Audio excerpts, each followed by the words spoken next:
Hello aspirants, news today के आज के इस अंक में आपका स्वागत है। आज हम 7 और 8 सितंबर की जो हमारी महत्वपूर्ण खबरें रही हैं, उनके बारे में इस सेशन में विस्तार से चर्चा करेंगे। तो आइए सबसे पहले जान लेते हैं कि आज की हमारी महत्वपूर्ण खबरें कौन-कौन सी है। आज हमारी 5 न्यूज़ महत्वपूर्ण है, जिनके बारे में हम थोड़ा विस्तार से चर्चा करेंगे। उसमें से पहली न्यूज़ होगी हमारी, हाल ही में सरकार ने जो जीएसटी में सुधार किए हैं, उनके बारे में हम लोग जानेंगे। डब्ल्यूटीओ केंद्रित निष्पक्ष व्यापार प्रणाली के बारे में भारत ने अपनी प्रतिबद्धता है उसको फिर से दोहराया है। उसके बारे में देखेंगे कि क्या है वास्तव में वो। भारत में क्लाइमेट रिजिलियंट शहर जो है, उनका विकास क्यों होना चाहिए, या भारत में जो शहर हैं उनकी क्या समस्या है और उसका क्या समाधान किया जा सकता है, इसके बारे में हम इसमें बात करेंगे। अंडर वाटर डोमेन जागरूकता, मतलब हाल ही में अंडर वाटर जो केबल होती है जिसके थ्रू इंटरनेट चलता है, तो उसमें कुछ व्यवधान आया है। तो हमें देखना है कि अंडर वाटर डोमेन जो है वो जागरूकता हमारे देश में किस प्रकार से होनी चाहिए, किस प्रकार से नहीं होनी चाहिए। अगला है डिफेंस थिएटराइजेशन, यानी कि जो नौसेना, वायुसेना और थल सेना को मिलाकर एक उनके संयुक्त टुकड़ी बनाने की बात करी जा रही है, उसके बारे में हम लोग इसमें जानेंगे। साथ ही हम लोग कुछ संक्षिप्त सुर्खियों के बारे में बात करेंगे, जैसे कि पूर्ण चंद्र ग्रहण जो 7 और 8 तारीख को हुआ है, उसमें चाय के बारे में, ओपेक प्लस जो एक संगठन है उसके बारे में बात करेंगे। कच्चा तीवू जो द्वीप है भारत और श्रीलंका के बीच में, उसके बारे में बात करेंगे। कार्बन कैप्चर और स्टोरेज क्या होता है एनवायरनमेंट के लिहाज से, उसमें देखेंगे। उसके साथ साथ एक हमारे व्यक्तित्व है जिनकी जयंती अभी थी, उनका नाम है श्री नारायण गुरु। इनके बारे में भी जानेंगे कि इन्होंने कौन कौन से महत्वपूर्ण काम किए हैं। तो चलिए शुरू करते हैं आज की पहली खबर हमारी। आज की पहली खबर है हमारी जीएसटी में सुधार। सरकार ने हाल ही में जीएसटी जो सुधार है वो लागू किए हैं और इसको बोला जा रहा है कि जीएसटी 2.0, यानी कि जीएसटी का दूसरा संस्करण। तो देखिए, अगर इसकी थोड़ी सी पृष्ठभूमि की बात करी जाए तो भारत में जो जीएसटी का कानून है वो 2017 16-17 के आसपास पारित हुआ था और भारत में जीएसटी लागू हुआ। तो जब भारत में जीएसटी लागू हुआ उस टाइम पे संवैधानिक संशोधन किया गया था, उसके माध्यम से भी लागू हुआ और एक जीएसटी काउंसिल बनाई गई। जीएसटी काउंसिल राज्यों और केंद्र सरकार दोनों को मिलकर बनाई गई और वही जीएसटी काउंसिल जो है कौन सा जो टैक्स रेट रखना है, कौन सा उत्पाद है उन पे कितना टैक्स लगाना है, किसको रिमूव करना है, सारे फैसले वो एक संवैधानिक परिषद है जीएसटी काउंसिल वो लेती है। तो हाल ही में जीएसटी काउंसिल की जो बैठक हुई थी उसमें कुछ सुधार किए गए, जीएसटी में सुधार। तो वह उन्हीं के बारे में हम लोग बात करेंगे। तो देखिए क्या सुधार किए गए, एक थोड़ा सा मैं आपको ये बताता हूँ। पहले भारत में जीएसटी की 4 रेट लागू थी, 5%, 12%, 18% और 28%। यानी कि कुछ उत्पादों पे 5%, कुछ पे 12, कुछ पे 18 और कुछ पे 28%। तो सरकार ने इसमें से जो जो स्लैब थी दो, वो एबॉलिश कर दी, यानी कि एक तो 12% वाली और एक 28% वाली। अब जीएसटी की 2 ही स्लैब रह गई है, कुछ उत्पादों पे 5% लगेगा और कुछ उत्पादों पर 18% लगेगा। साथ साथ में एक नई स्लैब जोड़ी गई है, उस स्लैब का अंतर्गत है कि 40% का टैक्स लगेगा लगभग जीएसटी। वो कौन से उत्पादों पर? सिन गुड्स जो होंगे उनके ऊपर। सिन गुड्स वो होते हैं जो कि स्वास्थ्य के लिए और पर्यावरण के लिए हानिकारक होते हैं या लग्जरी होते हैं, जैसे कि पान मसाला हो गया, सिगरेट हो गया, इत्यादि जो वस्तुएं हैं जो स्वास्थ्य के लिए हानिकारक होती है, उन पर 40% की एक नई जीएसटी स्लैब वो लाई गई है। तो ये तो न्यूज हो गई, आगे हम इसमें बात करते हैं और क्या है। तो जो जीएसटी में सरकार ने जो बदलाव किए हैं, उन बदलावों का लाभ क्या होगा? कुछ बदलाव इस तरह से किए गए हैं ताकि भारत की जो जनता है वो लाभ हो सके, मांग बढ़ सके। तो देखते हैं क्या क्या लाभ होगा भारत की जनता को। तो देखिए, सामाजिक सुरक्षा जो है वो बढ़ सकती है लोगों की। वो किस प्रकार से बढ़ सकती है? क्योंकि जीएसटी में पहले जो स्लैब हुआ करती थी उसमें जीएसटी के अंतर्गत उसमें बीमा और जो जरूरी दवाएं हुआ करती थी, है ना, उन पर भी जीएसटी लगा करता था। तो सरकार ने बीमा या फिर बीमा प्रीमियम जो होता है उस पर जीएसटी खत्म कर दिया है। साथ साथ में कुछ दवाओं पर भी जीएसटी खत्म कर दिया है, जिसकी वजह से क्या होगा कि अब जो लोग हैं वो स्वास्थ्य बीमा ज्यादा से ज्यादा ले पाएंगे। ठीक है, तो एक तरह से लोगों की सामाजिक सुरक्षा है वो बढ़ेगी। अगला क्या है? कम दाम ज्यादा मांग। वो कैसे? कि अब 12% की और 28% की जो स्लैब है वो सरकार ने हटा दी है। तो कुछ उत्पादों के जो दाम है वो सस्ते होंगे, मतलब दाम कम होंगे। तो इससे कहीं ना कहीं जो परिवार होंगे, अगर जैसे कि आप चीनी खरीद रहे हैं, चीनी का दाम कम हो गया, या फिर आप दाल खरीद रहे, ऑयल खरीद रहे, उनका दाम अगर कम हो गया, तो आप 1 लीटर पहले जैसे 100 रुपये दिया करते थे, अब 80 रुपये देंगे। तो आपके पास कुछ ना कुछ पैसा बच रहा है। अब पैसा बच रहा है तो आप कुछ ना कुछ फिर दूसरा उत्पाद खरीदेंगे उससे। तो इसकी वजह से एक तो ये होगा कि जो परिवार रहेंगे भारत में, उनकी बचत भी बढ़ेगी, साथ साथ में खपत को भी बढ़ावा मिलेगा अगर वो दूसरे अन्य उत्पादों को खरीदते हैं तो। ठीक। अगला देखते हैं एमएसएमई को समर्थन। वो कैसे? कि कुछ उत्पाद ऐसे हैं जिन पर टैक्स रेट जो है वो कम किया गया है, जैसे कि सीमेंट हो गया, ऑटो पार्ट्स हो गया, हस्तशिल्प हो गया, इन पर कम दर होगी। तो अगर ये कम दर होगी तो एमएसएमई को समर्थन प्राप्त होगा, क्योंकि एमएसएमई के पास पैसे वैसे ही कम होते हैं, उनकी वित्तीय क्षमता कम होती है।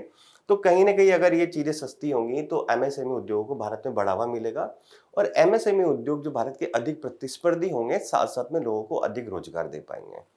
तो ये एक हो गया कॉन्सेप्ट। अगला है जीवन को सुगम बनाना। वो किस प्रकार से होगा कि जब 2 स्लैब रहेगी, जैसे पहले 4 स्लैब थी तो विवाद ज्यादा हुआ करते थे जीएसटी के, अब 2 स्लैब रहेगी तो विवाद क्या कम होंगे। ठीक है, फैसले भी जल्दी जल्दी हो सकेंगे, साथ साथ में जो नियमों का पालन है वो भी आसानी से किया जा सकता है, क्योंकि देखिए जितना आसान टैक्स संरचना रहेगी उतना ही लोग उसका अनुपालन करेंगे। अगर आसान टैक्स संरचना नहीं होती है तो लोग अनुपालन नहीं करते हैं। अभी भी भारत में इनकम टैक्स रिटर्न जो है वो बहुत कम लोग भरते हैं, और इनकम टैक्स रिटर्न कम लोग भरते हैं, साथ साथ में इनकम टैक्स रिटर्न भरवाने के लिए किसी के पास जाते हैं, क्योंकि जो फॉर्म है अपने आप में बहुत कॉम्प्लेक्स बनाया हुआ है, पता नहीं उसमें अलग अलग तरह के जो है सेशंस दिए हुए हैं। तो एक आम इंसान इनकम टैक्स फॉर्म नहीं भर सकता, तो सीए वगैरह से फिर भरवाया जाता है। तो बात वही है कि जितनी स्लैब कम होगी, जितना सुगम होगा, तो उसका अनुपालन उतना ज्यादा लोग करेंगे। व्यापक कर दायरा। वो कैसे? अगर सरल दरें होंगी तो अनुपालन को प्रोत्साहित करेगी, जिससे कि क्या होगा, कर आधार का जो टैक्स बेस है उसका विस्तार होगा, और इसकी वजह से राजस्व में सुधार भी होगा। हो सकता है कि अब जैसे स्लैब कम हुई है और दरें भी कम हुई है, तो लोग ज्यादा अनुपालन करेंगे, ज्यादा जीएसटी फिर जमा करने का प्रयास करेंगे। अगर अनुपालन सरल रहेगा तो अब ज्यादा जीएसटी जमा करेंगे, तो इसकी वजह से सरकार के जो राजस्व हैं वो भी बढ़ेंगे। तो ये हमने देखा कि जो बदलाव किए गए हैं उनसे क्या फायदा हो सकता है। ठीक है, आगे देखते हैं। अब जो ये चुनौतियां क्या है, ये बदलाव जो किए गए उनकी चुनौतियां भी कुछ है, जैसे कि राजस्व का नुकसान। एक वित्त मंत्रालय ने एक आंकड़ा दिया है कि वित्त वर्ष 2023-24 के उपभोग आधार पर लगभग 48,000 करोड़ रुपए के राजस्व का नुकसान हो सकता है, ये टैक्स स्लैब चेंज करने पे या फिर कुछ उत्पादों पर टैक्स कम करने से। इतना लगभग 48,000 करोड़ का नुकसान हो सकता है, ऐसा आपका वित्त मंत्रालय बोल रहा है। अगला क्या है? इनपुट टैक्स क्रेडिट जो है को हटाना। अब जैसे स्वास्थ्य या फिर बीमा जो उत्पाद है उन पर इनपुट टैक्स क्रेडिट जो है वो हटा दिया, तो इससे कहीं ना कहीं ये होगा कि कैस्केडिंग टैक्स की समस्या होती है। कैस्केडिंग मतलब क्या होता है कि हर चरण पर टैक्स लगता जाता है ना। ये कॉन्सेप्ट है, इकोनॉमी में आप इसको डिटेल में पढ़ेंगे। कैस्केडिंग टैक्स मतलब हर चरण पर लगता जाता है, तो इसकी वजह से कहीं ना कहीं ये होगा मतलब तो आपको बता दिया मैंने, टर्नओवर टैक्स है जो कि हर हर चरण पर लगता है, तो कैस्केडिंग की समस्या हो सकती है, और उसकी वजह से क्या हो सकता है कि और फिर वो उत्पाद महंगा हो सकता है अगर उसके हर चरण पर टैक्स लगेगा।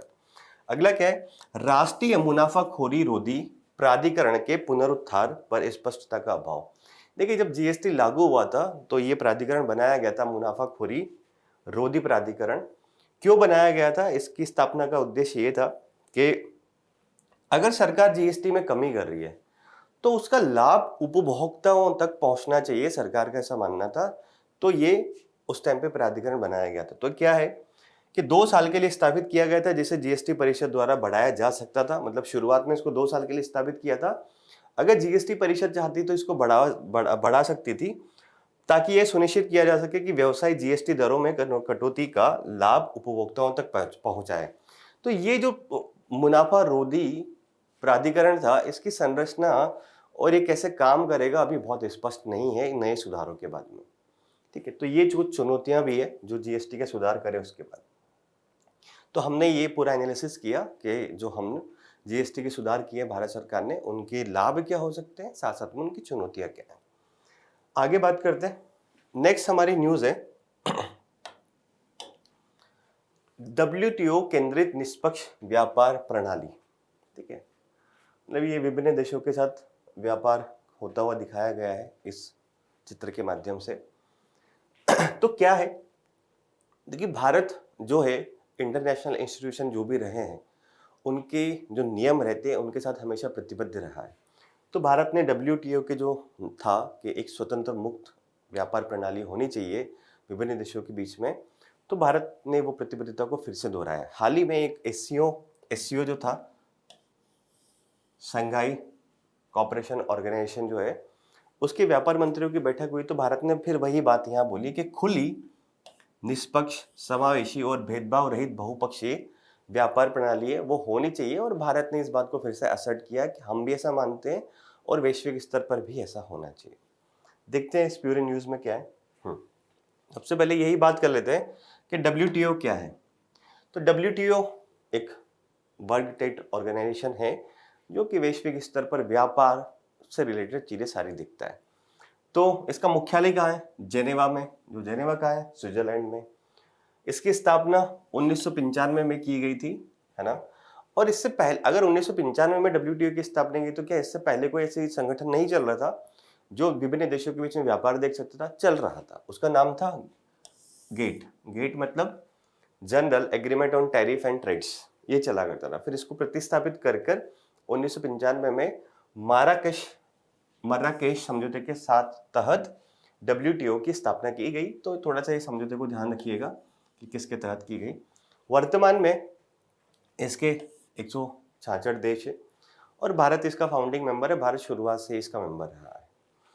इसका सिद्धांत क्या है कि बिना भेदभाव के व्यापार हो विभिन्न देशों के बीच में। साथ साथ में अगर कोई इश्यू आता है तो उसको वार्ता के माध्यम से मुक्त व्यापार को बढ़ावा देना विभिन्न देशों के बीच में। और अगर प्रतिस्पर्धा भी हो रही है विभिन्न देशों में व्यापार को लेकर तो वो प्रतिस्पर्धा जो रहे वो निष्पक्ष हो, ऐसा नहीं हो कि भेदभावपूर्ण हो। ये WTO के मुख्य सिद्धांत है। आगे देखते हैं। तो अब WTO की चुनौतियां क्या है, भारत ऐसा क्यों बोल रहा है कि खुली, समावेशी, भेदभाव रहित व्यापार प्रणाली होनी चाहिए? तो WTO में कुछ चुनौतियां होगी अपने आप में। तो WTO की चुनौतियां ये कि पब्लिक स्टॉक होल्डिंग, यानी कि सरकारें जो स्टॉक बना के रखती है, जैसा कि हमारे यहाँ पे भी बफर स्टॉक रखा जाता है ताकि जो गरीबों को है वो खाद्यान्न प्रदान किया जा सके। तो कहीं ना कहीं इसकी वजह से विकसित देशों और विकासशील देशों के बीच में टसल चलती रहती है। विकसित देश बोलते हैं कि पब्लिक स्टॉक होल्डिंग नहीं होनी चाहिए, इससे व्यापार जो है वो थोड़ा विकृत होता है।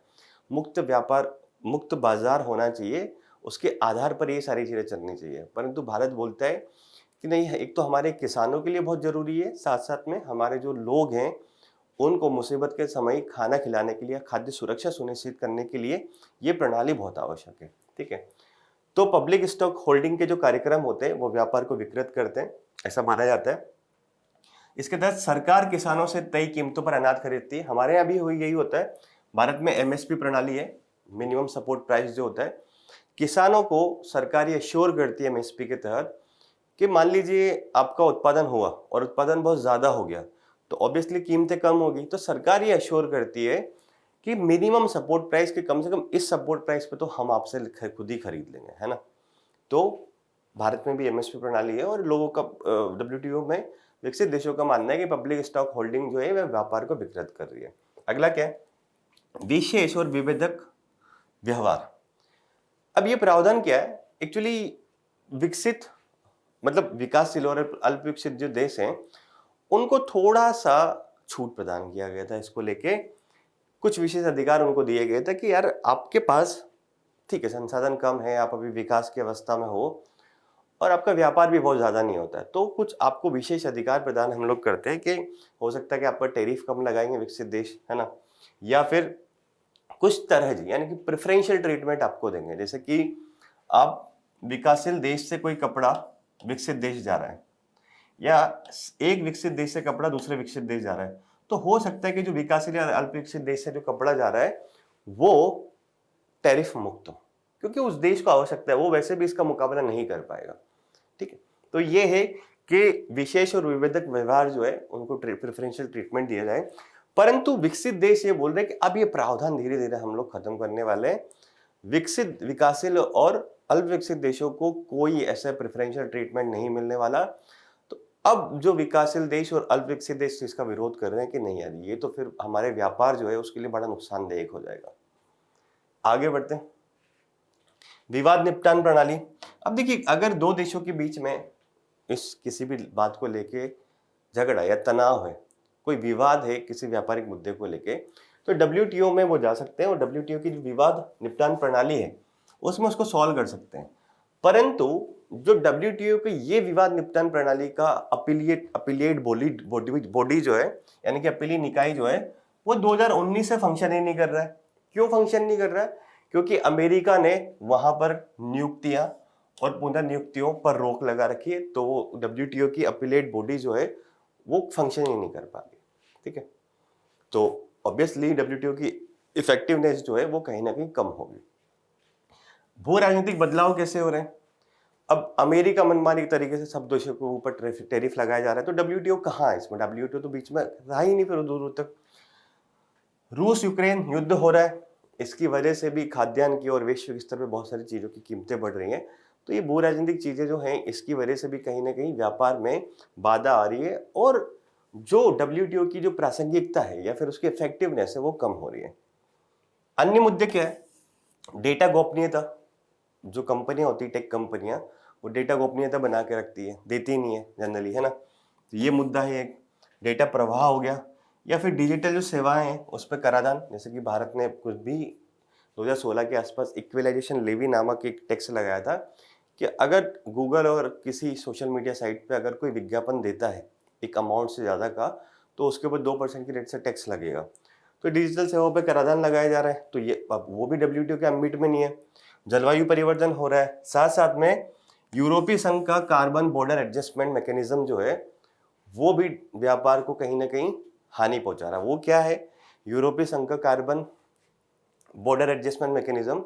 यूरोपीय संघ एक कानून लेके आया और उसने बोला कि अगर जो कोई ऐसा उत्पाद है जो कि अत्यधिक कार्बन का उत्सर्जन करके उसका बनाया गया है, तो अगर वो यूरोपीय संघ के किसी देश को निर्यात किया जाता है तो उस पर टैक्स अधिक लगाया जाएगा, या फिर उसको किसी न किसी तरह की बाधा लगाई जाएगी कि वो देश वहां पर निर्यात नहीं कर सके। तो इसकी वजह से क्या हो रहा है, जो विकासशील देश हैं उनका कहीं ना कहीं यूरोपीय संघ के साथ जो व्यापार है वो बाधित हो रहा है। और ये विकसित देश किसी न किसी टेक्निक के माध्यम से ऐसा ही करते हैं ताकि अपने उद्योग को संरक्षण प्रदान किया जा सके।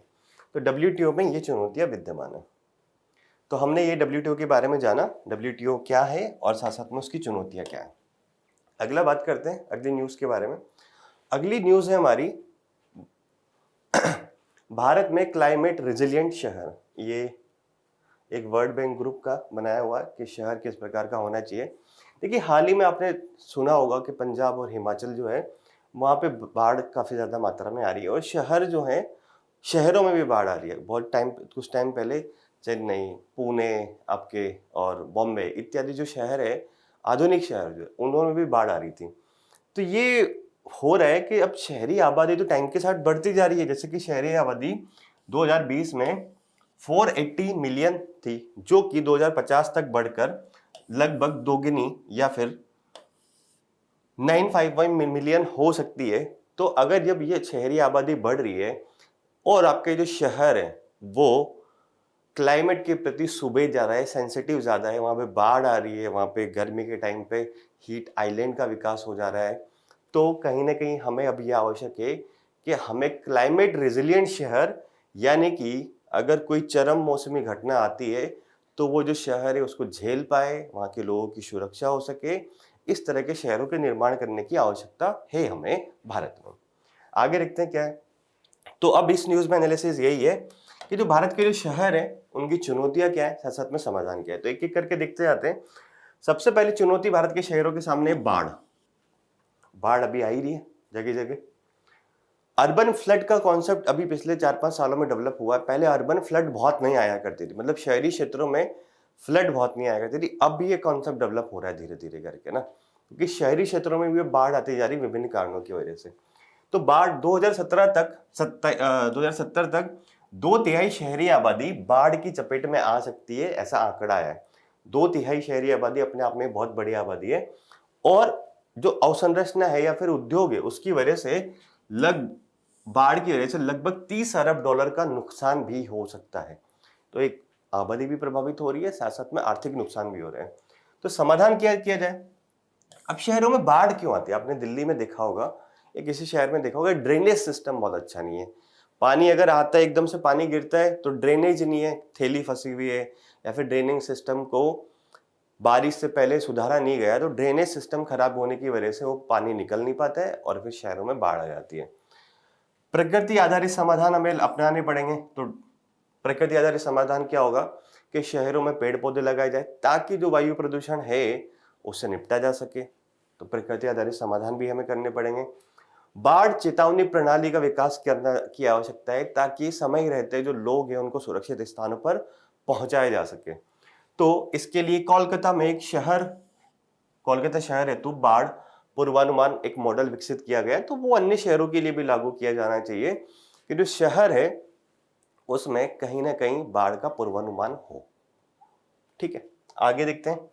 अब अत्यधिक गर्मी, शहरों में सर्दी के टाइम अत्यधिक सर्दी, बारिश के टाइम अत्यधिक बारिश की वजह से बाढ़, और अत्यधिक गर्मी भी हो रही है। तो कहीं ना कहीं अर्बन हीट आइलैंड बन रहे हैं, मतलब जो शहर है आपके इतने ज्यादा गर्म हो जा रहे हैं कि हीट आइलैंड के रूप में वो काम कर रहे हैं ना।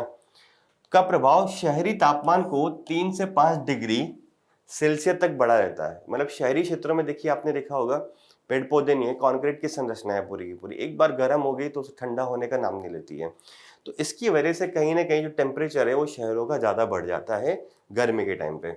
अब जब टेम्परेचर ज्यादा बढ़ जाता है तो इससे स्वास्थ्य और कामकाज जो होता है वो कहीं ना कहीं व्यक्ति की उत्पादकता तो कम हो जाएगी। जब टेम्परेचर आगे ज्यादा हो जाएगा, हीट वेव्स चलेगी, तो इसकी वजह से कहीं ना कहीं ये होगा कि स्वास्थ्य और जो आपका कामकाज लोग करते हैं, जो उनकी प्रोडक्टिविटी रहेगी, उत्पादकता, उस पर नेगेटिव इम्पैक्ट होगा। तो इसका समाधान क्या हो सकता है? हीट एक्शन प्लान डेवलप किया जाए शहरों में। हीट एक्शन प्लान यानी कि अगर शहर का जैसे टेम्परेचर एक लिमिट से ऊपर बढ़ता है, जैसे 40 डिग्री से ऊपर बढ़ता है, फिर जगह जगह पानी का छिड़काव किया जाना चाहिए। साथ साथ में शहर में जो शहरी आवरण है, हरित आवरण जो है, यानी कि पेड़ पौधे लगाए जाने चाहिए ताकि जो शहर है वो अत्यधिक गर्म ना हो। ठीक है, उदाहरण के लिए अहमदाबाद ने एक हीट एक्शन प्लान अपना डेवलप किया हुआ है, तो बाकी शहरों को भी उस मॉडल को अपनाना चाहिए। ठीक है, आगे बढ़ते हैं। परिवहन की अब बात करते हैं। परिवहन, बाढ़ आने से 10 से 20% सड़कें डूब जाती है और 50% से अधिक परिवहन नेटवर्क जो है वो ठप हो जाता है। देखा होगा आपने, जब बारिश आती है तो जो सड़कें रहती हैं वो उखड़ जाती है, क्योंकि उसमें सामग्री जो उपयोग की जाती है सड़कें बनाने में वो काफ़ी घटिया क्वालिटी की होती है। तो इसकी वजह से बारिश में वो पूरी सड़क ही लगभग उखड़ जाती है। तो ये बताया गया है। तो समाधान क्या होना चाहिए? समाधान यही होना चाहिए कि पहले तो क्वालिटी ही अपने आप में सड़क की अच्छी हो। दूसरा ये कि अगर फिर भी लग रहा है कि अत्यधिक बारिश अगर किसी एरिया में आ सकती है, वहां की सड़कें खराब हो सकती है, तो पहले से ही जोखिम का मानचित्रण कर लिया जाए। ठीक है, जल निकासी प्रणाली है उसको बेहतर किया जाए। अगर जल बेहतर तरीके से बह जाएगा तो भरा नहीं रहेगा सड़कों पे और सड़कें खराब नहीं होगी। आपदा रोधी और हरित सार्वजनिक परिवहन जैसे दिल्ली मेट्रो चलाई जानी चाहिए। यानी कि मतलब ये है हरित उपाय अपनाए जाए, जैसे कि सीएनजी बसें आजकल चलना शुरू हुई है, इलेक्ट्रिक बसें आजकल चलना शुरू हुई है, दिल्ली मेट्रो हो गया। तो इस तरह की जो चीजें हैं वो विकसित किया जाए ताकि शहरों में परिवहन प्रणाली जो है वो सुचारू रूप से चालू की जा सके। नगर पालिका सेवाएं, ये क्या है? अब जो नगर पालिका है वो अपशिष्ट प्रबंधन और ऊर्जा पुनर्प्राप्ति प्रणालियों को बड़े पैमाने पर अपग्रेड करने की आवश्यकता है। वो क्या है? अब जो ये है नगर पालिका का काम होता है कि अपशिष्ट जो निकल रहा है घर घर से या फिर उद्योगों से, उसका संग्रहण करे और उसको एक डंपिंग साइट पर डाले, या फिर उसका अलग अलग सेग्रीगेशन करके उसका ऊर्जा की पुनर्प्राप्ति में उपयोग करे। तो ये भी हमें करने की आवश्यकता है, क्योंकि नगरों में जब हम देख रहे हैं कि आबादी धीरे धीरे बढ़ रही है, उद्योग धंधों का धीरे धीरे विकास हो रहा है, तो जो अपशिष्ट होगा, ठोस अपशिष्ट, वो कहीं ना कहीं और बढ़ेगा टाइम के साथ। तो नगर पालिकाओं की जो क्षमता है उसको भी बढ़ाने की आवश्यकता है। तो क्या करना चाहिए इसका समाधान ये हो कि अपशिष्ट प्रबंधन प्रणालियां हैं उनका आधुनिकीकरण किया जाए, अपशिष्ट से ऊर्जा डेवलप करना या उत्पादन को बढ़ावा दिया जाए, साथ साथ में पर्यावरण की जो गुणवत्ता है उसमें सुधार करना है। जैसे कि इंदौर जो शहर है वो अपशिष्ट प्रबंधन के मामले में एक मॉडल शहर माना जाता है। इंदौर जो स्वच्छता का जो रैंकिंग आता है उसमें काफी टाइम से फर्स्ट पे बना हुआ है। तो वहाँ का जो जो शहर की वहाँ की नगर पालिका ने किया है, इंदौर म्युनिसिपल कॉर्पोरेशन, उससे बाकी शहरों को भी सीखने की आवश्यकता है कि कैसे उन्होंने कचरे का प्रबंधन किया है या फिर अपशिष्ट का प्रबंधन किया है। गवर्नेंस एवं वित्त, ये क्या है? अब शहरों में संस्थागत जो संरचना है वो कमजोर है, निजी निवेश जो शहरी अवसंरचना में है वो कहीं ना कहीं कम है। तो क्या करना है, हमें समाधान क्या देना है कि संस्थाओं को मजबूत किया जाना चाहिए, नागरिक भागीदारी सुनिश्चित करना चाहिए और निजी जो निवेश है या जो निजी वित्त पोषण है उसको सरकार बढ़ावा दे शहरों के लिए, ताकि शहर जो है वो आपदा से जूझ रहे हैं वो सही हो सके। ठीक है, तो ये हमने पूरी न्यूज़ देखी कि हमारे शहरों में कौन कौन सी चुनौतियां हैं और उनका समाधान क्या है। अब चौथी हमारी महत्वपूर्ण खबर है अंडर वाटर डोमेन जागरूकता। ये देख सकते हैं आप, समुद्र के अंदर एक पाइपलाइन टाइप का बिछा हुआ है। तो ये क्या हुआ कि हाल ही में रेड सी में समुद्र में बिछी केबल्स को निशाना बनाया गया। अब इसकी वजह से क्या हो कि भारत सहित जो मध्य पूर्व के जो एशिया के मध्य पूर्व और एशिया के कुछ हिस्सों में इंटरनेट की जो सेवाएं थी वो बाधित हुई। तो अब ये बात निकल के आ रही कि भारत को अंडर वाटर डोमेन अवेयरनेस की अहमियत सामने आई है और हमें इस पर ध्यान देना चाहिए। तो अंडर वाटर डोमेन अवेयरनेस क्या होती है वो देखते हैं कि महासागर या समुद्र के भीतर हो रही जो गतिविधियां कोई भी चल रही है तो उसकी निगरानी कीजिए, आप उसकी पहचान कीजिए और उसकी जोखिम क्षमता का आकलन कीजिए। आकलन करना किसी संबंधित देश या संगठन या संगठन की क्षमता को संदर्भित करता है। मतलब जो अंडर वाटर अगर कोई भी गतिविधि हो रही तो आप उसकी निगरानी करना, आकलन करना और अगर हमें उसका खतरा है तो कैसे हमें प्रतिक्रिया देनी है। ये देश अगर कोई क्षमता डेवलप करता है तो इसको अंडर वाटर अवेयरनेस नाम से ही समझ में आ रहा है कि जो वाटर के अंदर है हमें उसकी अवेयरनेस बढ़ानी है ना। तो देखते हैं पूरी न्यूज में क्या है। तो पूरी न्यूज इसी के ऊपर भेज दे कि हमें अंडर वाटर अवेयरनेस की आवश्यकता क्यों है। तो सबसे पहले हमें राष्ट्रीय सुरक्षा और क्षेत्रीय स्थिरता के लिए बहुत जरूरी है। अगर हमें अंडर वाटर अवेयरनेस हमारे पास होगी तो हम दुश्मन देश की पनडुब्बियों पर उनकी जो गतिविधियां हैं उन पर ध्यान रख पाएंगे जो कि समुद्र में उनकी गतिविधियां चल रही।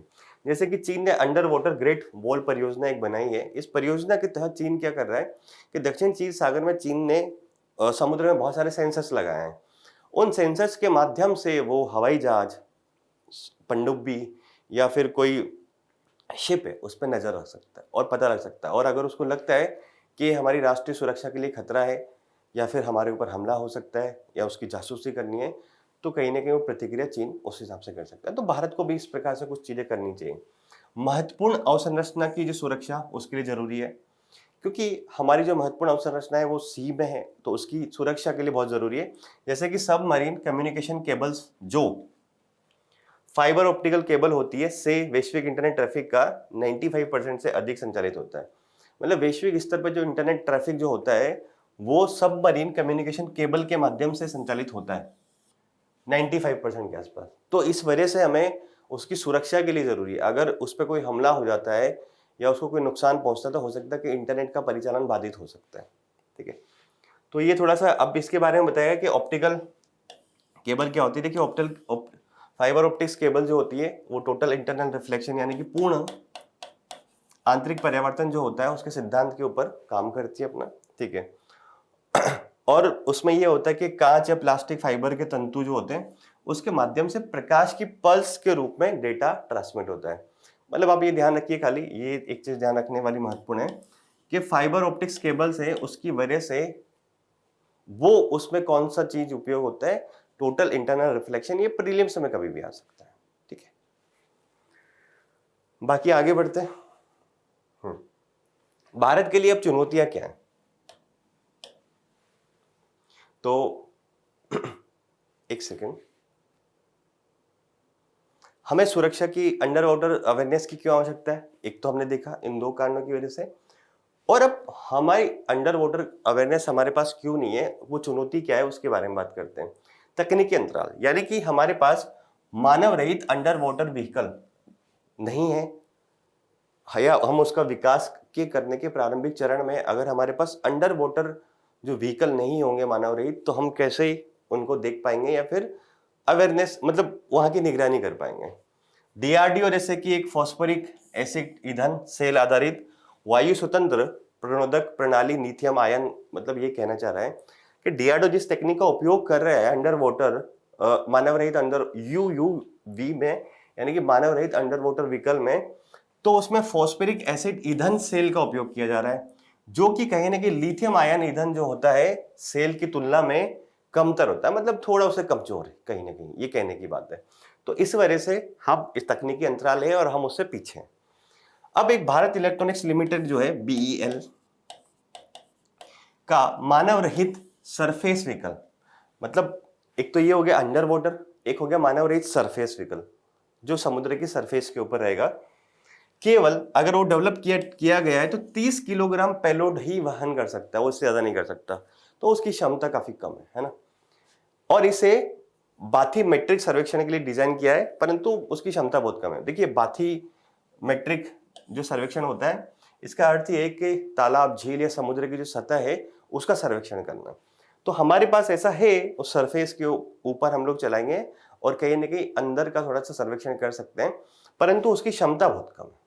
ठीक है, इसके कारण महत्वपूर्ण अंडर वाटर उपकरणों के लिए हमें आयात पर निर्भरता हमारी होती है, मतलब जब हमारे पास ये टेक्नोलॉजी नहीं है तो हमें इंपोर्ट करना पड़ता है, और इंपोर्ट करना अपने आप में देश के लिए एक तो विदेशी मुद्रा खपत होती है, और ये टेक्नोलॉजी थोड़ी एडवांस है तो बहुत सारे देश देते भी नहीं है ना। और चुनौती क्या है? वित्तीय बाधाएं। वित्तीय बाधाएं तो भारत में हर जगह आती है। जो स्टार्टअप्स है, अगर इस क्षेत्र में कोई स्टार्टअप काम कर रहा है तो स्टार्टअप को दीर्घकालिक अगर समर्थन प्रदान करना है तो वित्त नहीं होता है, ताकि वो स्टार्टअप जो है वो इस तरह के कुछ प्रोटोटाइप डेवलप कर पाए, तो कहीं ना कहीं वित्तीय बाधाएं भी आती है। परिचालन संबंधी कठिनाइयां वो क्या है?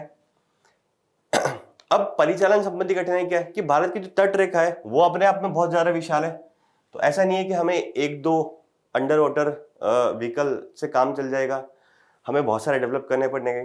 साथ साथ में चीन द्वारा पनडुब्बियों से घुसपैठ की जा रही है हिंद महासागर में, तो वो भी एक चुनौती है हमारे लिए। मानसून भारत में कभी ज्यादा आता है कभी कम आता है, तो उसका प्रभाव होता है। साथ साथ में इस क्षेत्र में जो एजेंसियां काम कर रही है विभिन्न, उनके बीच में कोऑर्डिनेशन जो होता है वो कमी है। ठीक है, तो इसकी वजह से हम अंडर वाटर अवेयरनेस हम कम है हमारे पास, है ना। तो भारत क्या इस दिशा में कोई प्रयास कर रहा है? हाँ भाई, भारत इस दिशा में प्रयास कर रहा है। भारत क्या प्रयास कर रहा है? स्वदेशी कुछ विकास किया गया है, जैसे कि माया, अमोघ और अदम। ठीक है, जैसे यूयूवी यानी कि अंडर वाटर व्हीकल जो है वो का विकास किया गया है, और नौसेना की निगरानी जो है इससे वृद्धि होगी। ऐसे व्हीकल बनाए तो कहीं ना कहीं हमारी नौसेना की क्षमता मजबूत होगी हिंद महासागर में, और हम निगरानी बेहतर तरीके से कर पाएंगे। एक समुद्रयान परियोजना चल रही है, इसके तहत मत्स्य 6000 नामक एक मानव युक्त पनडुब्बी बने, मतलब ऐसी पनडुब्बी हम लोग विकास कर रहे हैं जो कि मानव को लेकर बहुत गहराई तक जा सकती है ना, ताकि हम गहराई तक सर्वेक्षण कर पाएंगे और अंडर वाटर अवेयरनेस हमारी बढ़ेगी उससे ना। अवसंरचना, अवसंरचना के लिए क्या काम किया हमने? पोर्ट ब्लेयर जो है वहां पर integrated under water harbour defence and surveillance system जो एक हमने बनाया, मतलब इंटीग्रेटेड अंडर वाटर के नीचे harbour defence and surveillance system एक हमने डेवलप किया। कहां पे? पोर्ट ब्लेयर में, अंडमान निकोबार में। तो ये भी हम एक विकास किया है। अगला क्या? अंतरराष्ट्रीय साझेदारियां भी हम कर रहे हैं, क्योंकि जब टेक्नोलॉजी थोड़ी कठिन है, जटिल है, तो अंतरराष्ट्रीय साझेदारी हमें करनी पड़ेगी। तो क्या है? स्वायत्त समुद्री प्रौद्योगिकियों के सह विकास, मतलब साथ साथ में डेवलपमेंट करने के लिए MQB सी गार्जियन एक ड्रोन होता है, MQB सी गार्जियन एक ड्रोन होता है, को सोनाबाई से सुसज्जित करने के लिए अमेरिका के साथ सहयोग किया जा रहा है। मतलब हम अंतरराष्ट्रीय साझेदारियां भी कर रहे हैं ताकि हमारी अंडर वाटर जो क्षमता है वो बढ़ सके या फिर अवेयरनेस बढ़ सके। तो हम कुछ जो ड्रोन्स है उसमें सोनाबाई नामक एक टेक्नोलॉजी है, उसको लगाने के लिए अमेरिका के साथ भी सहयोग कर रहे हैं। और मतलब को प्रोडक्शन की भी बात करी जाए कि ठीक है, साथ साथ में हम इसका विकास करते हैं, है ना। अब हमारी पांचवी महत्वपूर्ण न्यूज, आज की पांचवी महत्वपूर्ण न्यूज है, ये हमारे सेना के अध्यक्ष खड़े हैं सारे के सारे, और सीडीएस भी खड़े हैं। तो डिफेंस थिएटराइजेशन, तो एक अभी रण संवाद हुआ 2025 का, उसमें प्रस्तावित किया गया अलग अलग, या फिर उसको जो डिफेंस थिएटराइजेशन है उसको लेके अलग अलग दृष्टिकोण निकल के आए। सिंपल शब्दों में आपको बताता हूँ कि क्या है। वैसे अपना पेपर 3 जो है उसमें सिक्योरिटी जो है ये उसमें काम का है, और ये नई नई चीज डेवलपमेंट हो रहा है भारत में एकदम।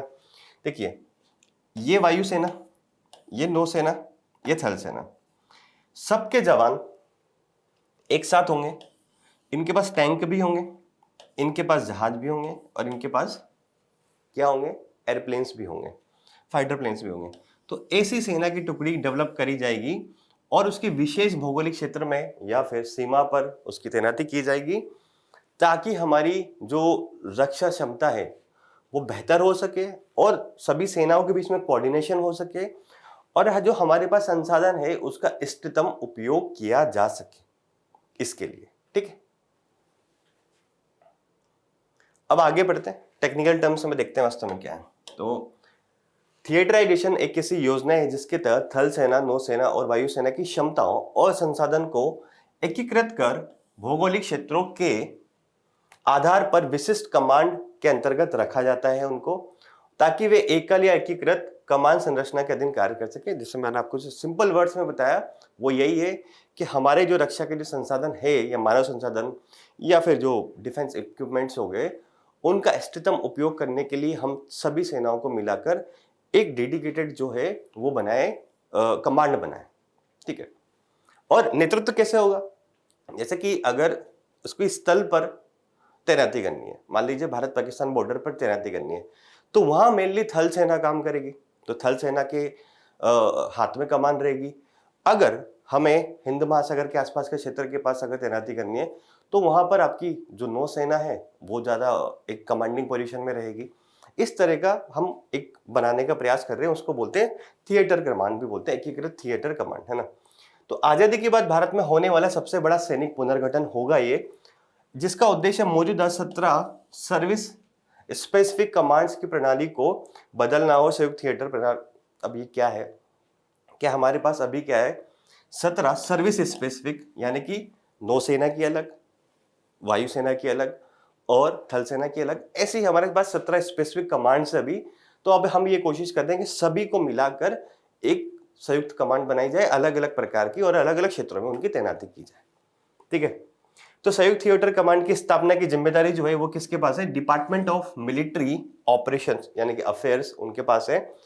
और डिपार्टमेंट ऑफ मिलिट्री अफेयर्स जो है इसके प्रमुख कौन होते हैं, चीफ ऑफ डिफेंस स्टाफ यानी कि सीडीएस होते हैं। सीडीएस होते हैं, जो हमने आपको फोटो दिखाया था उसमें से एक सीडीएस थे ना, तो सीडीएस है, उनके पास ये जिम्मेदारी है कि आप बनाइए, ताकि तीनों सेनाओं के बीच में कोऑर्डिनेशन हमारा बेहतर हो सके।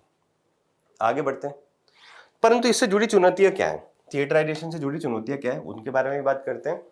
भारतीय वायुसेना जो है वो इसको लेकर थोड़ी सी आशंकित है। वो ये बोलती है भारतीय वायुसेना कि हमारे पास वैसे ही सीमित सैन्य संसाधन है, और अगर उनका भी बंटवारा होता है या फिर इस तरह से लगाया जाता है, तो भारतीय वायुसेना की जो व्यापक रूप से कार्रवाई करने की जो क्षमता है उसको कहीं ना कहीं नुकसान हो सकता है। क्योंकि अब हमने देखा है कि हम डिफेंस मॉडर्नाइजेशन की ओर बढ़ रहे हैं धीरे धीरे। सेना के लिए, वायुसेना के लिए बहुत सारे प्लेन्स, फाइटर प्लेन्स खरीदे जा रहे हैं। अभी राफेल हमने खरीदा है, क्योंकि पुराने जो मिग थे हमारे पास, जगुआर थे, वो पुराने हो चुके हैं ना, और आधुनिक टेक्नोलॉजी के हिसाब से नहीं है। तो कहीं ना कहीं सेना ये बोल रही है कि हमारे पास वैसे पहले ही संसाधन कम है, तो अगर भविष्य में कोई व्यापक कार्रवाई करनी पड़ी वायुसेना के स्तर पर, तो हमारे संसाधन वैसे ही कम है ना। भारत विशिष्ट मॉडल क्या, मतलब जैसे कि ये एकीकृत थिएटर कमांड जो है ये अमेरिका ने डेवलप करी सबसे पहले। तो ये बोला जा रहा है कि हमें ऐसा नहीं हो कि अमेरिका की पूरी नकल कर ले हम लोग, हमें ये करने की आवश्यकता है कि हमारी देशी आवश्यकताओं के अनुसार हमें मॉडल बनाना है, ना कि हूबहू अमेरिका की नकल कर लेना है। अगला देखते हैं, संरचनात्मक व्यवस्था क्या होनी, व्यवधान क्या है। यह है कि अब क्या होगा कि सर्विस स्पेसिफिक कमांड से हम एकीकृत थिएटर कमांड की ओर ऐसे ट्रांजिशन करेंगे ना धीरे धीरे।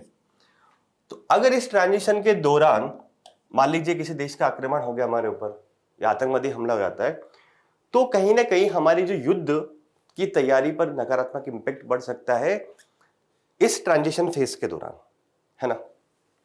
अगला क्या है, डोमेन संबंधी ज्ञान और कमान। ये क्या है, तो ये है कि देखिए यह भी चिंता है कि किसी एक सेना का थिएटर कमांड दूसरी सेना के क्षमताओं, मतलब ये बात बोली जा रही है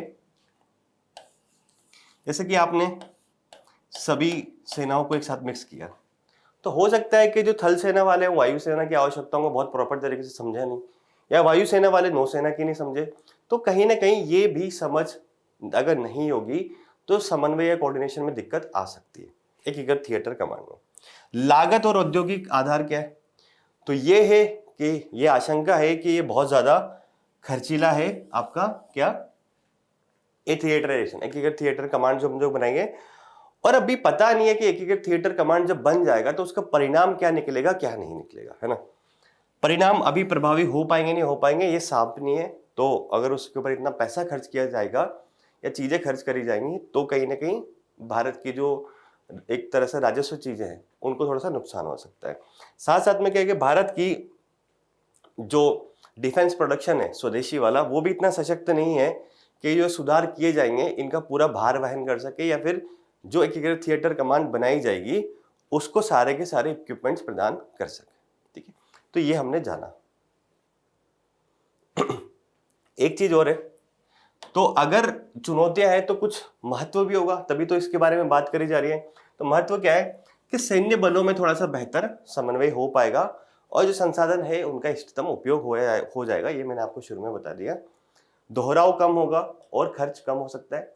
एकीकृत कमान होगी जिससे कि निर्णय लेना बेहतर हो पाएगा और संसाधन का बेहतर सुनिश्चित उपयोग किया जा सकेगा। पहले भी आपको बता चुका हूं। अलग अलग सैन्य अभियान की कमियां, मतलब जब अलग अलग सैन्य अभियान चलाते हैं वायुसेना, थल सेना और नौसेना, तो इससे कहीं ना कहीं होता है कि जो संसाधन है उनका अकुशल या फिर कुशल उपयोग नहीं हो पाता है और तालमेल की कमी भी अपने आप में बनी रहती है। इसलिए हमें एक एकीकृत कमान बनाने की आवश्यकता है। समन्वित सैन्य अभियान अगर चलाना है तो भी हमें थिएटराइजेशन या फिर एकीकृत थिएटर कमान बनाने की आवश्यकता है, जिससे कि युद्ध के समय दक्षता और प्रभावशीलता बढ़ सके भारतीय सेनाओं की या भारतीय सशस्त्र बलों की। ठीक है, अब बात करते हैं हम अन्य सुर्खियों की। पहला हमारा जो न्यूज है अन्य सुर्खियों में वो है पूर्ण चंद्र ग्रहण या फिर ब्लड मून उसको बोला जाता है। तो यही है कि 7 और 8 सितंबर जो था उसमें फुल मून देखा गया और इस दौरान चांद जो है वो पूरी तरह से रक्त की तरह लाल होता है। तो पूर्ण चंद्र ग्रहण क्या होता है, देखिए सबसे पहले तो ग्रहण क्या होता है, कोई भी ग्रह या चंद्रमा सूर्य के प्रकाश के अगर मार्ग में आ गया, जैसे ये सूर्य का प्रकाश है और अगर कोई ग्रह और चंद्रमा उसके मार्ग में आ जाता है तो इसको क्या बोलते हैं, ग्रहण बोलते हैं। चंद्र ग्रहण कब होता है, जब पृथ्वी सूर्य और चंद्रमा के बीच में सीधी रेखा में आ जाती है। मतलब ये है कि जैसे कि ये सूर्य है, ये पृथ्वी है और ये चांद है। तो पृथ्वी जो है वो सूर्य और चंद्रमा के बीच में अगर सीधी रेखा में आ जाती है तो मतलब जो ये चांद है ये पृथ्वी की छाया में आ जाता है। तो इस दौरान फिर क्या होता है, चंद्र ग्रहण होता है। जब पूरा चंद्रमा पृथ्वी की छाया के सबसे गहरे हिस्से यानी कि प्रछाया में आ जाता है तो उसका कलर क्या है, एकदम से लाल हो जाता है, लाल रंग हो जाता है और इसे ही ब्लड मून बोलते हैं। सिंपल सा एक ध्यान रखना है आपको कि चंद्र ग्रहण कब होता है, जब पृथ्वी सूर्य और चंद्रमा के बीच में आ जाती है। और लाल रंग इस वजह से होता है कि जब वो सबसे गहरे हिस्से की छाया में आ जाता है, प्रछाया में, तब होता है। ठीक है, ये सिंपल सा कॉन्सेप्ट है। चाय है ना, आप डेली पीते होंगे चाय। तो चाय के बढ़ते आयात के कारण असम चाय उद्योग संकट का सामना कर रहा है, ऐसी बात उभर कर रही है। तो हम देखते हैं कि जो चाय है उसके बारे में क्या क्या चीजें भारत में है। तो सबसे पहले तो यही है कि चाय एक फसल है, तो उसके लिए अनुकूल तापमान क्या होता है, 18 से 30 डिग्री। अत्यधिक तापमान इसके विकास और उपज पर प्रतिकूल प्रभाव डाल सकता है, तो अत्यधिक तापमान वाले इलाके में ये नहीं होता है। वर्षा की मात्रा की अगर बात करें तो 1200 से 2500 मिलीमीटर तक वर्षा अगर होती है तो इसका उत्पादन या फिर उसकी उपज जो है वो ठीक ठाक होती है। फसल वृद्धि और मौसम के दौरान पर्याप्त वर्षा लाभकारी साबित होती है। अनुकूल आर्द्रता की बात करें तो उच्च आर्द्रता ह्यूमिडिटी जो है वो लगभग 70% से ऊपर होनी चाहिए, तब आपकी जो चाय है वो बेहतर तरीके से उत्पादन होती है। मृदा की बात करें तो अच्छी जल निकासी वाली, मतलब जैसी मृदा जिसमें जल निकल जाता हो आसानी से, वह अम्लीय मृदा जिसमें कार्बनिक पदार्थ प्रचुर मात्रा में हो, है ना, और जिसमें पानी को रोक कर रखने की अच्छी क्षमता हो, वो मृदा इसके लिए काम में होती है। ठीक है, ये सिंपल सी बातें हैं, ज्योग्राफी में ये पढ़ा भी होगा। तो भारत में चाय उत्पादक के प्रमुख राज्य कौन कौन से हैं? असम में सबसे ज्यादा होती है, फिर वेस्ट बंगाल, फिर तमिलनाडु, फिर केरल, कर्नाटक, आंध्रा, त्रिपुरा और हिमाचल, यानी कि पहाड़ी जो क्षेत्र हैं उनमें जनरली ये उपजाई जाती है। ठीक है, आगे बढ़ते हैं। ओपेक, इस न्यूज में बस इतना सा है कि आपको एक बात ध्यान रखनी है, आपसे पूछे कि ओपेक क्या है, तो तेल उत्पादक देशों का संगठन है। ठीक है, अब ओपेक प्लस जो कंट्री है, यानी कि ओपेक तो एक संगठन है, उसके बाद कुछ कंट्री और शामिल होगी तो प्लस हो जाएगी, तो ने तेल उत्पादन बढ़ाने पर सहमति बनाई है कि हम तेल का जो उत्पादन है उसको बढ़ाएंगे ताकि वैश्विक स्तर पर जो कीमतें हैं वो थोड़ी सी कम हो सके। तो ओपेक प्लस के बारे में बात करें, ओपेक के साथ साथ 10 अन्य जो देश हैं वो एक समझौते पर पहुंचे इसको लेके ना, तो इसी से ओपेक 10, मतलब ओपेक प्लस 10 जो मेंबर अलग है उनसे ही ओपेक प्लस का गठन हुआ है। और ओपेक प्लस देश मिलकर विश्व का लगभग 59% क्रूड ऑयल जो है कच्चे तेल का उत्पादन करते हैं। तो ये भी महत्वपूर्ण खबर है। सबसे बड़ा तेल उत्पादक वर्तमान में संयुक्त राज्य अमेरिका है, परंतु वो ओपेक प्लस का हिस्सा नहीं है। तो ओपेक के जो देश तेल उत्पादन को बढ़ा रहे हैं या फिर कीमतों को कम करने का प्रयास कर रहे हैं, उसके सीमित प्रभाव हो सकते हैं, क्योंकि अमेरिका भी उसमें शामिल नहीं, क्योंकि अमेरिका भी सबसे ज्यादा तेल उत्पादन कर रहा है। ठीक है, ओपेक के गठन की अगर बात करें तो 1960 में इसका गठन किया गया था। उस टाइम जो प्रमुख देश थे जो तेल उत्पादन किया करते थे उसमें इराक, ईरान, कुवैत, सऊदी अरब और वेनेजुएला ने मिलकर इसका गठन किया था कि हमें तेल उत्पादन किस टाइम करना है, किस टाइम नहीं करना है, ये कितना करना है, कितनी मात्रा में करना है, उससे सहयोग करने के लिए ओपेक का गठन 1960 में किया गया था। और तेल उत्पादक देशों का संगठन है, सबसे महत्वपूर्ण बात है, इसको याद रखिएगा। अगला बढ़ते हैं। अगला है अकाउंट एग्रीगेटर। अकाउंट एग्रीगेटर क्या है, सीधा ये देखते हैं वास्तव में, है ना। तो न्यूज भी देख लेते हैं क्या है, अब इतना कर रहे हैं। केंद्र सरकार के अनुसार भारत में अकाउंट एग्रीगेटर प्रणाली के अब 11.2 करोड़ उपयोगकर्ता है। अकाउंट एग्रीगेटर फ्रेमवर्क जो है वो 2021 में भारत में लॉन्च किया गया था, और यह देश के सबसे तेजी से विकसित होते हुए डिजिटल पब्लिक इंफ्रास्ट्रक्चर जो है के स्तंभों में से एक है ना। तो अकाउंट एग्रीगेटर वास्तव में क्या है वो देखते हैं।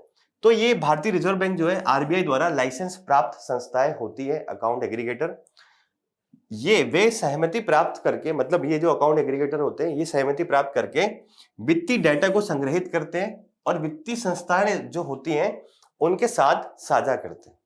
ठीक है, तो एक प्रकार के अकाउंट एग्रीगेटर क्या है कि आपसे सहमति प्राप्त करेंगे, आपका वित्तीय डाटा इकट्ठा करेंगे और वित्तीय संस्थाएं जो है उनके साथ साझा करते हैं। तो अकाउंट एग्रीगेटर के बारे में ये बात ध्यान रखिए।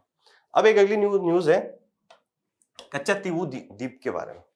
तो ये कच्चा तीवू द्वीप है आपका ना, तो नाम है ये द्वीप है, और ये आपकी पाक स्ट्रेट है, ये तमिलनाडु का रामेश्वरम है, और ये श्रीलंका है, और ये जाफना है जहां पर तमिल समस्या काफी ज्यादा है। तो हुआ क्या है, हाल ही में जो श्रीलंका के राष्ट्रपति थे उन्होंने कच्चा तीवू का दौरा किया, और भारत के बहुत सारे नेता ये मांग कर रहे हैं कि कच्चा तीवू जो है वो भारत को वापस मिलना चाहिए। तो क्या है ये खबर, अवस्थिति सबसे पहले देखते हैं। तो पाक जल डमरू मध्य यानी कि पाक स्ट्रेट जो है में स्थित एक छोटा और निर्जर एक तरह से द्वीप है। तमिलनाडु के रामेश्वर शहर के उत्तर पूर्व और श्रीलंका के जाफना के दक्षिण पश्चिम में ये स्थित है इसकी अवस्थिति। ठीक है, द्वीप बंजर है, कुछ होता नहीं है यहाँ, पीने के पानी के साधन या स्वच्छता या कुछ सुविधाएं नहीं है, मतलब निर्जर द्वीप पे कोई लोग रहते नहीं है। सेंट एंथोनी कैथोलिक श्राइन ही यहाँ एकमात्र स्थायी संरचना है, बाकी कोई संरचना ऐसी स्थायी संरचना नहीं है इस द्वीप में। अब राजनीतिक विवाद क्या है इस द्वीप को लेकर वो देखते हैं। यह द्वीप भारत और श्रीलंका के बीच में विवादित था, तो 1974 में दोनों देश समझौता करते हैं और फिर क्या होता है कि अंतरराष्ट्रीय समुद्री सीमा रेखा दोनों देश निर्धारित करते हैं, जिसमें कच्चा तीऊ जो द्वीप है वो श्रीलंका को दे दिया जाता है, ठीक है, उस सीमा निर्धारण के बाद। और इसके बदले में भारत को कन्याकुमारी के पास ही एक वेड्स बैंक जो है वो मिल जाता है। तो 1974 में भारत को उसको दे दिया जाता है। और जब भी तमिलनाडु में चुनाव होता है या फिर ऐसी कोई राजनीतिक रैलियां होती है तो नेता जो है उसको लेने की बात करते हैं, क्योंकि इसके ऊपर कहीं ना कहीं राजनीतिक विवाद थोड़ा सा चलता रहता है। ठीक है, आगे बढ़ते हैं। प्रोटीन लैंग्वेज मॉडल्स ये क्या है? तो MIT जो है अमेरिका में, वहां के शोधकर्ताओं की टीम ने एक समझने के लिए एक टेक्निक विकसित करी है कि लैंग्वेज मॉडल प्रोटीन की संरचना और इसे कार्य का पूर्वानुमान कैसे लगा सकते हैं। कुछ लैंग्वेज मॉडल्स होते हैं जो कि पूर्वानुमान लगाने के काम आते हैं। तो ये भी बात करें कि प्रोटीन की संरचना और उसके कार्य का पूर्वानुमान कैसे कर सकते हैं। तो प्रोटीन लैंग्वेज मॉडल्स के बारे में जानते हैं क्या है। तो देखिए, एक प्रकार का लार्ज लैंग्वेज मॉडल जो होते हैं जिन्हें नेचुरल लैंग्वेज प्रोसेसिंग के आधार पर विकसित किया जाता है, वो है ये प्रोटीन लैंग्वेज मॉडल। देखिए, एक लाइन बताऊंगा इसके बारे में आखिरी में, वो ध्यान रखना है आपको। इसमें क्या होता है, प्रोटीन लैंग्वेज, वैसे जनरली जो लैंग्वेज मॉडल होते हैं उसमें शब्द उपयोग किए जाते हैं। तो प्रोटीन लैंग्वेज मॉडल में शब्दों की जगह अमीनो एसिड्स को टोकन और प्रोटीन को वाक्य की तरह देखा जाता है। मतलब जो लैंग्वेज मॉडल होते हैं उनमें शब्द और वाक्य उपयोग किए जाते हैं, परंतु इसमें अमीनो एसिड्स को टोकन के रूप में और प्रोटीन को वाक्य के रूप में की तरह देखते हैं प्रोटीन लैंग्वेज मॉडल्स, है ना। लाखों प्रोटीन सीक्वेंस पर प्रशिक्षण प्राप्त करके ये प्रोटीन की जो संरचना है सीखते हैं। देखिए, लार्ज लैंग्वेज मॉडल ये भी AI जो और ChatGPT जो है उनमें काफी न्यूज में है। तो ये प्रोटीन के बारे में बात कर रहा है। तो ये प्रोटीन जो है वो सीक्वेंस वो सीखेगा, प्रशिक्षण प्राप्त करेगा और खुद से सीखेगा। इसे पारंपरिक और समय लेने वाली लेब प्रयोगों से बचते हुए दवाइयों और टीकों के विकास में तेजी लाई जा सकती है, ऐसी बात। मतलब सिंपल शब्दों में ध्यान रखिए कि प्रोटीन लैंग्वेज मॉडल्स जो हैं वो एक तरह से सीक्वेंस वो खुद से कुछ सीखेंगे और अपने जो कार्य है उनका पूर्वानुमान लगाएंगे, साथ साथ में प्रोटीन की संरचना किस प्रकार की इसका पता लगेगा। तो इसकी वजह से ये होगा कि जो अभी जो लैब्स में जो परीक्षण किया जाता है वो थोड़ा कम होगा उसका टाइमिंग, और कहीं ना कहीं इससे दवाइयां और जो टीके हैं वो बेहतर और जल्दी विकसित किए जा सकेंगे। ये बात आपको ध्यान रखनी है। कार्बन कैप्चर एंड स्टोरेज ये क्या है? तो एक हालिया रिपोर्ट में कार्बन को भंडारित करने में कार्बन कैप्चर और स्टोरेज तकनीक की सीमित क्षमताओं की ओर रेखांकित किया है। ठीक है, सीमित क्षमता तो वास्तव में पहले तो है क्या ये? तो देखिए, ये कार्बन कैप्चर और स्टोरेज सिंपल से शब्दों में बताऊं तो कार्बन अगर है पृथ्वी के वायुमंडल में तो उसको कैप्चर किया आपने और पाइपलाइन के माध्यम से उसको जमीन के अंदर पहुंचा दिया, तो और वहां स्टोरेज कर दिया, ताकि जो कार्बन होगा वो मानव को नुकसान नहीं पहुंचा पाएगा और जलवायु परिवर्तन नहीं हो पाएगा, ऐसी बात करी जा रही है। तो CCS जो प्रक्रिया होती है, कार्बन कैप्चर एंड स्टोरेज, बिजली उत्पादन संयंत्रों और अन्य स्रोतों से उत्सर्जित कार्बन डाइऑक्साइड को कैप्चर करके जमीन के नीचे भंडारित करना है। तो इसकी अगर क्षमताएं सीमित है तो कुछ चुनौतियां होंगी, इस वजह से सीमित है तो चुनौतियां रखते हैं। वाणिज्यिक क्या है?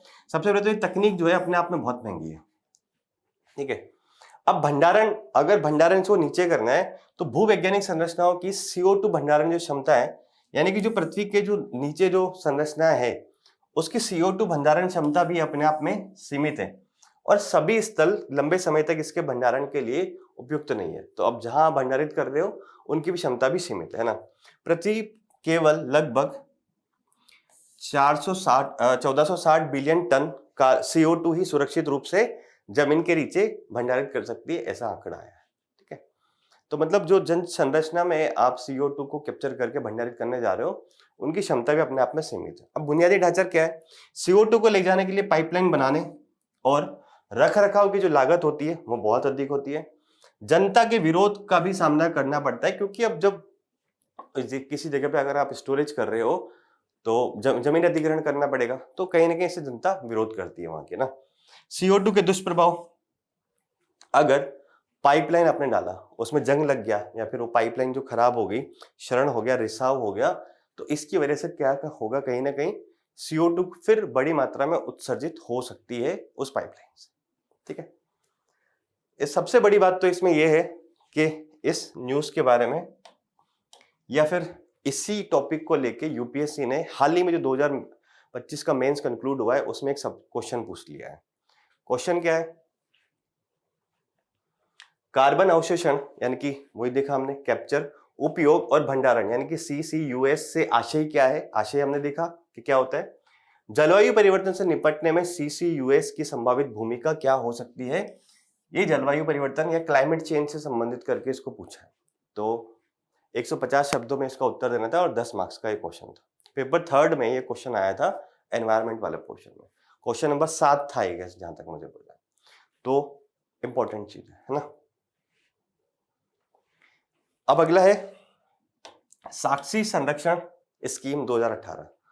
इसके बारे में अगर मैं बात करूं तो क्या है, हाल ही में सुप्रीम कोर्ट ने यह बात बोली कि सिंपल शब्दों में समझते हैं कि अगर कोई व्यक्ति है, उसको जमानत दी हुई है, तो जब उसको जमानत दी जाती है तो उसको कुछ शर्तों के आधार पर जमानत दी जाती है कि आप जो साक्षी है, मतलब जो गवाह है, उसको डराओगे धमकाओगे नहीं, या फिर देश छोड़ के नहीं जा सकते, या फिर इतना पैसे जमा करोगे, या फिर किसी और गतिविधि में आप संलिप्त नहीं हो सकते। तो अगर ये बाहर गया और इसने साक्षी के साथ, साक्षी यहां पे कोई लड़की नहीं है, यानी कि गवाह जो है उसकी बात कर रहे हैं, है ना, गवाह के साथ अगर इसने कुछ बदतमीजी करी या फिर उसको डराया धमकाया, तो अगर जमानत की शर्तों का किसी भी वजह से ये उल्लंघन करता है, तो सुप्रीम कोर्ट ने बोला कि इसकी जमानत जो दी गई थी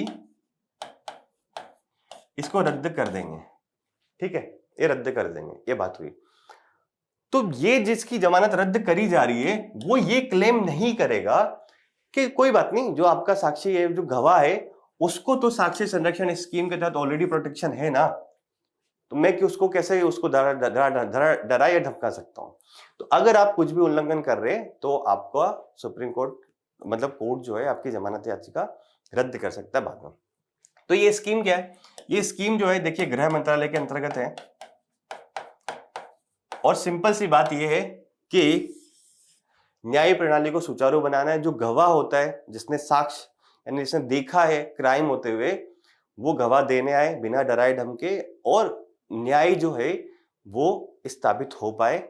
इस वजह से उसका संरक्षण बहुत जरूरी है, और ये योजना 2018 में शुरू की गई थी। ये बात आपको इसको ध्यान रखना है। ठीक है, तो ये हमारी जितनी भी न्यूज थी, शॉर्ट न्यूज, वो सारी हमने कवर करी है। अब एक व्यक्ति है जो हमारे न्यूज में, उनके बारे में थोड़ी सी बात करते हैं। तो आज हमारे जो व्यक्तित्व है जो न्यूज में, वो श्री नारायण गुरु है। एक इनकी ये फोटो भी लगी हुई है। तो जयंती मनाई। अब ये कौन थे, भारत के संत और सामाजिक सुधारक थे मेनली। इन्होंने निम्न जाति जो थे उनमें समाज सुधार करने का प्रयास किया। प्रमुख योगदान अगर इनका बात किया जाए तो क्या है, देखिए ये इजवा समुदाय जो है केरल के आसपास के क्षेत्रों में, इनके सामाजिक उत्थान और सांस्कृतिक उत्थान और धार्मिक उत्थान के लिए मेनली इन्होंने काम किया था। फिर इन्होंने ये बोला सामाजिक सहिष्णुता और सामाजिक सुधार के लिए कि, या फिर जाति व्यवस्था नहीं होनी चाहिए उसके लिए, कि एक जाति है, एक ही धर्म है और एक ही ईश्वर है। ये नारा इन्होंने दिया था, और इस नारे को लेकर बहुत सी बार क्वेश्चन आता है, ऑब्जेक्टिव क्वेश्चन, कि ये नारा किसने दिया था वास्तव में। तो श्री नारायण गुरु ने दिया था। इन्होंने ये जो इजवा समुदाय है इसके उत्थान के लिए श्री नारायण धर्म परिपालन योगम जो है उसकी स्थापना करी है ना, और उन्होंने अरु विपुरम आंदोलन जो है वो शुरू किया था, जो कि सभी जातियों के लिए, मतलब जो निम्न जातियां हुआ करती थी उनको मंदिर प्रवेश नहीं दिया जाता था। तो इन्होंने ये आंदोलन शुरू किया था, अरिव्युपुरम आंदोलन, ताकि जो जातियां हैं, सभी जातियां हैं, निम्न जातियां हैं, उनको मंदिर प्रवेश करवाया जा सके।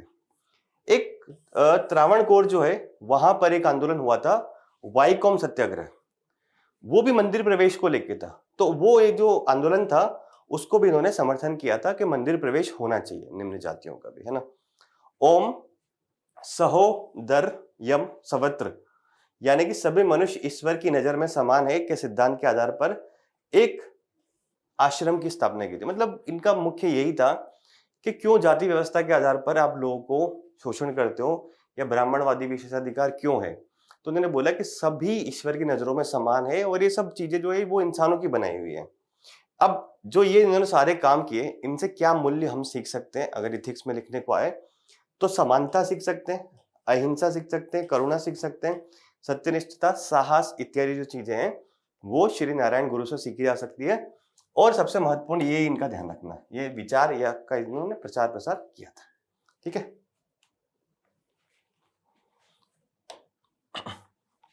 तो आज का जो न्यूज़ टुडे था उसके बारे में हम लोगों ने बड़े डिटेल से चर्चा करी। उम्मीद है कि आपकी जो एग्जाम होगी उसमें ये लाभदायक होगा, और ऐसे ही अन्य सेशन के लिए जुड़े रहिए विजन आईएएस के साथ। Thank you so much.